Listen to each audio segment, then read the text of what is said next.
নমস্কার শ্রোতা বন্ধুরা, স্পিরিচুয়াল অ্যান্ড মোটিভেশনাল অ্যাডভাইস চ্যানেলে আপনাদের সকলকে স্বাগত জানাই। শ্রী শ্রী মায়ের পদপ্রান্তে উপস্থিত থেকে তার মুখনিসৃত অমৃতময়ী বাণী ও উপদেশ শ্রবণ করার মহা সৌভাগ্য অর্জন করে যারা ধন্য হয়েছিলেন, তাদের মধ্যেই তার কয়েকজন সন্ন্যাসী ও গৃহী সন্তান সেগুলি লিপিবদ্ধ করে রাখতেন। আমি শ্রী শ্রী মায়ের কথা উদ্বোধন কার্যালয়ের বই, এই বই থেকে শ্রী প্রফুল্ল কুমার গাঙ্গুলির এরূপই এক অভিজ্ঞতা এবং অনুভূতির কথা আপনাদের কাছে আমি আজকে পড়ে শোনাব। আসুন শুনে নিই উনি কি অভিজ্ঞতা অর্জন করেছিলেন। 1916 খ্রিস্টাব্দের মঠে দুর্গাপুজো। শ্রী শ্রী মা সপ্তমী পুজোর দিনে দুপুরে মঠে আসিয়া উত্তর পাশের বাগান বাড়িতে আছেন। অষ্টমীর দিন সকালবেলা 8টা-9টার সময় মঠ ও প্রতিমা দর্শন করিতে আসিয়াছেন। রান্নাঘরের পাশের হলে ভক্তেরা ও সাধু ব্রহ্মচারীগণ অনেক কুট্ন কাটিতেছিলেন। মা দেখিয়া বলিতেছেন, ছেলেরা তো বেশ কুট্ন কাটে। জগদানন্দজি বলিলেন, ব্রহ্মময়ীর প্রসন্নতা লাভই হলো উদ্দেশ্য, তা সাধন ভজন করেই হোক আর কুটনকুটেই হোক। এই দিনে বহু লোক শ্রী শ্রী মাকে প্রণাম করিতেছিলেন। শ্রী শ্রী মাকে বারবার গঙ্গা জলে পা ধুইতে দেখিয়া যোগিন মা বলিয়াছিলেন, মা ও কি হচ্ছে, সর্দি করে বসবে যে।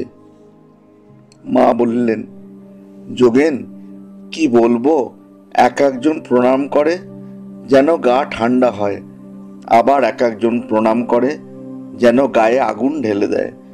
গঙ্গা জলে না ধুলে বাঁচি নে। পরে একদিন কথা প্রসঙ্গে শ্রী শ্রী মাকে জিজ্ঞেস করিয়াছিলাম, মা এক একজন প্রণাম করলে তোমার খুব কষ্ট হয়, একবার পুজোর সময় তোমার এই কথা শুনেছিলাম। মা বলিলেন, হ্যাঁ বাবা, এক একজন প্রণাম করলে যেন বলতার হুল ফুটিয়ে দেয়, কাউকে কিছু বলি নে। এই কথা বলিয়াই সস্নেহে দৃষ্টিতে বলিলেন, তা বাবা তোমাদের কিছু বলছি নে। আমি বললাম, মা ভয় হয়, তোমার মতো মা পেয়েও কিছু যেন হলো না মনে হয়। মা, ভয় কি, বাবা সর্বদার তরে জানবে যে ঠাকুর তোমাদের পিছনে রয়েছেন, আমি রয়েছি, আমি মা থাকতে ভয় কি? ঠাকুর যে বলে গেছেন, যারা তোমার কাছে আসবে আমি শেষকালে এসে তাদের হাতে ধরে নিয়ে যাব। যে যা খুশি করো না কেন, যেভাবে খুশি চলো না কেন, ঠাকুরকে শেষকালে আসতেই হবে তোমাদের নিতে।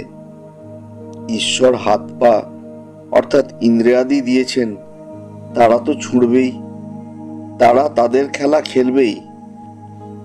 একবার ঠাকুরকে ভোগ দিতে গিয়ে দেখি ছবি হতে একটা আলো স্রোত নৈবেদ্যের ওপরে পড়িয়াছে।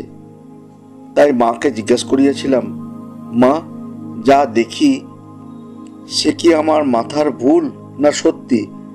যদি ভুল হয় তবে যাতে মাথা ঠান্ডা হয় তাই করে দাও। মা একটু চিন্তা করিয়া বললেন, না বাবা, ওসব ঠিক। আমি বললাম, তুমি কি জানো আমি কি দেখি? মা বললেন, হ্যাঁ। আমি বললাম, ঠাকুরকেও তোমাকে যে ভোগ দিই তা কি ঠাকুর পান? তুমি কি তা পাও?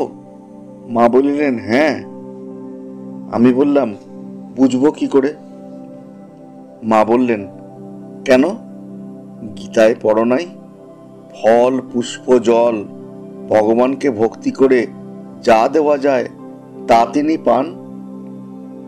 এর উত্তরে বিস্মিত হইয়া আমি বললাম, তবে কি তুমি ভগবান?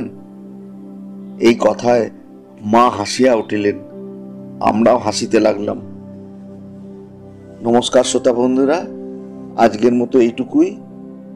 শ্রী প্রফুল্ল কুমার গাঙ্গুলির এই অভিজ্ঞতা এবং অনুভূতির কথা কেমন লাগলো আপনারা কমেন্ট বক্সে কমেন্ট করে জানাবেন। ভালো লাগলে বন্ধুদের সঙ্গে শেয়ার করবেন এবং চ্যানেলটি যদি এখনও সাবস্ক্রাইব করা না থাকে অতি অবশ্যই সাবস্ক্রাইব করে নেবেন। আগামী দিনে এরকম ছোট ছোট ঘটনার কথা, উপদেশ কথা এবং নীতি কথা নিয়ে আপনাদের সঙ্গে আবার মিলিত হব। ভালো থাকবেন সবাই।